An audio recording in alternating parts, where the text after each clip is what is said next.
First of all, Your Excellencies, Presidents, Lords, ladies and gentlemen, I just would like to thank you so much, and it's such an honor to be here. Um, I'm here representing civil society.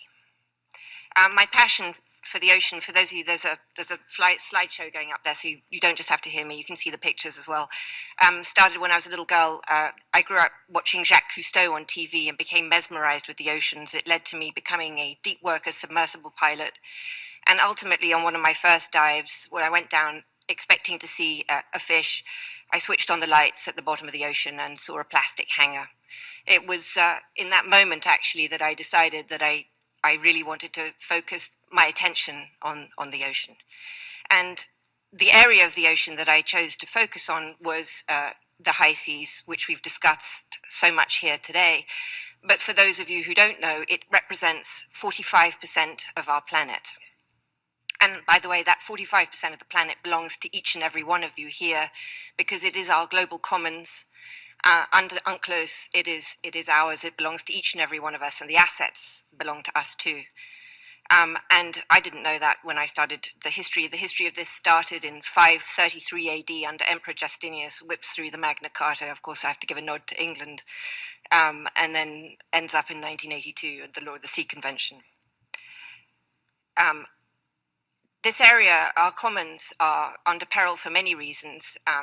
One of the areas that of interest that I'm sure many of you are aware of is the shrinking ice of the Arctic. This is an Arctic map, and you can see the little white bits, which are the high seas areas that will remain.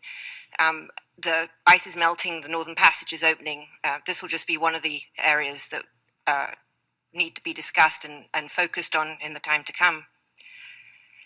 What's the point of why should we really care about the ocean? So 90 million tons of fish caught a year, and about a third of the fish harvested are used to feed livestock. What that means is we're feeding that to our chickens so that they can taste more like fish. Unsustainable fishing practices, this is just an example of that, we're so clever as a species that we have advances in extractive technologies. This is a sort of map, if you or picture, if you will, of one of the largest fishing nets in the world that can contain 12 Boeing 747s, which is pretty big.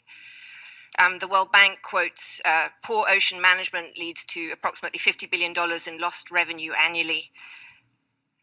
This is the actual tuna that was sold last year for $1.7 million. And I want to come to Palau, actually. As Karen said, 100 million sharks are taken out of the ocean, have their fins cut off, and for fin soup, thrown back alive into the ocean to die. And Palau, very brilliantly, closed their waters to shark finning soup, to shark finning, and ultimately shark finning soup, and turned what was worth about $200 per fin into something worth $1.9 million over their lifetime, as the president said so rightly, through tourism. I raise this again because it's absolutely vital that the combination between the use of our oceans, not only for the various reasons that both David Miliband said and Karen and others, for the oxygen and the food, but also there has to be a link between industry and the people and the use of our planet, so that all these things combine together to make a sustainable ocean, because without money at the bottom and without it's not going to work.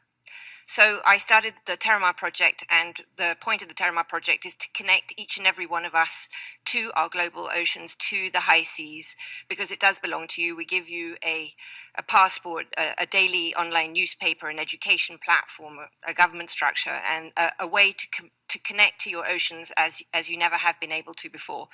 Fish do not vote, but we do.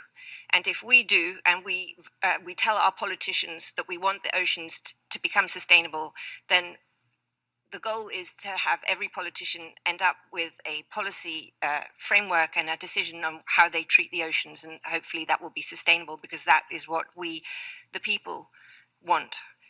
A sustainable development goal at the UN is, I think, a fantastic thing. The United Nations is absolutely the right place to lead this. They are the only place that has this global reach. All the people can come together to create this goal that will then be the planetary mandate for the next 15 years of how we treat our oceans. So I really want the people, each and every one of us, 7 billion of us on the planet, to come together, to sign up, to get your passport, to make your voice heard, so that the UN and each ambassador can hear what's what we want, and all politicians know that no sustainable ocean means we won't vote them back into power. If we won't vote them back into the power, then they're out. We'll find someone who